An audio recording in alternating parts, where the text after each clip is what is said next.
mañana los cumplo, por cierto. Felicidades, ara los cumples, molt d'anys. Te cercarem una cançó d'aniversari, Roman, molt d'anys, Gracias.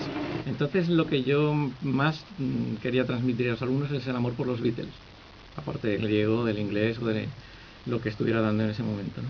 ¿Y eso se puede hacer? Eso era el legado, o sea, lo más importante, lo que pensaba que era lo fundamental que yo podía transmitir. ¿Y consegueixes? Pero ya ni me preocupo de los Beatles. Ya no sé, ya improviso. Siempre improvisamos. I això són...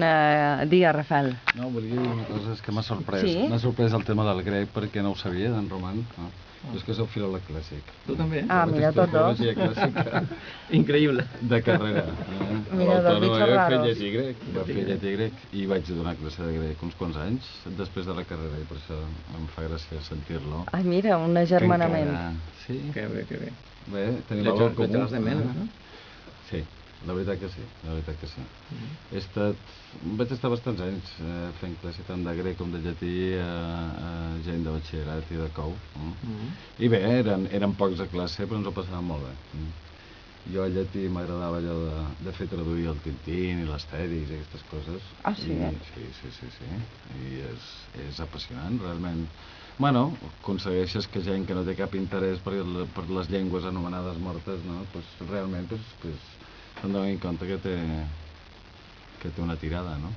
Bé, era una reflexió sobre Qué això. bo. Que m'ha sorprès molt. Esto es muy raro, o sea, es milagroso encontrarse en la radio con un A les 12 del vespre, en damunt, no? Sí. Eso me pasó una vez a mí. Puc dir qualque cosa? Per favor, Jaume, encantada. Us trobant tres, jo també he estudiat grec i llatí. Sí. Una cosa de llatí. Això ja és massa, trobar-se les persones. I jo crec que lo guapo és que les llengües mortes ens han fet vida. I per tant són vius encara, i per tant encara de fer feina. Per tant no han mort. Però hem de dir que no són mortes mai. No, pots dir que... Al contrari. Bé, manco el grec, és que està Antoni allà reprimint-se el comentari, però és que és grec, no és una llengua morta encara. No. Que el tristès encara es parla és grec, és l'evolució d'aquella llengua. El llatí no, el llatí sí que està difunt. Pobres llatins. Roman, tu fas servir algun sistema, així com explicava també en Rafael, que fa traduir el Tintín i coses perquè sigui més amè? Bueno, para textos... Uy, quin professor més toston que deu ser Romano, ¿no? No te imaginas. ¿Sí? Todos dormidos, tengo a mano, a los 5 minutos todos duermen, y yo también. No, pero están los libros muy bien hechos. O sea, los manuales de ahora, he cogido ahora una editorial catalana y el libro que usamos está en catalán, está muy bien. Tiene un material que, claro, aprovecha, ya coge páginas de un TV o de otro. Asterix, Tintín no lo tengo. Què va? Pero Asterix sí.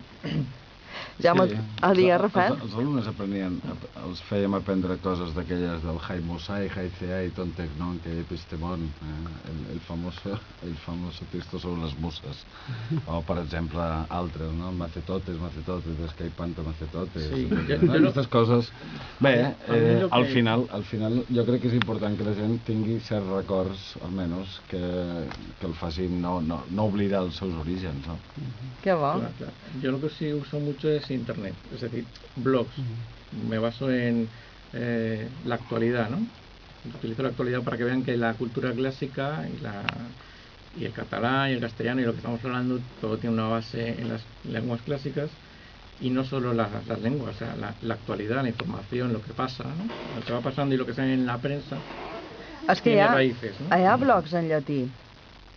Segur, però actuals, no? Supos que professors com vosaltres que escriuen en llatí, quan troben un altre com vosaltres, que ara vos heu trobat tres, també s'emociona, no? Se contesten en llatí y tal. Sí, y coges el blog de cualquier escritor de ahora vivo, ¿no? Que está joven, que tiene muchos seguidores, y un día ese escritor pues le da por recordar a un autor latino y empieza a hacer un comentario de texto sobre los poemas de Tibulo, de Ovidio, de quien sea. Qué va. Y claro, eso te lo llevas un día a clase y dices, mirad, esto acaba de salir en internet. Flipat. ¿No?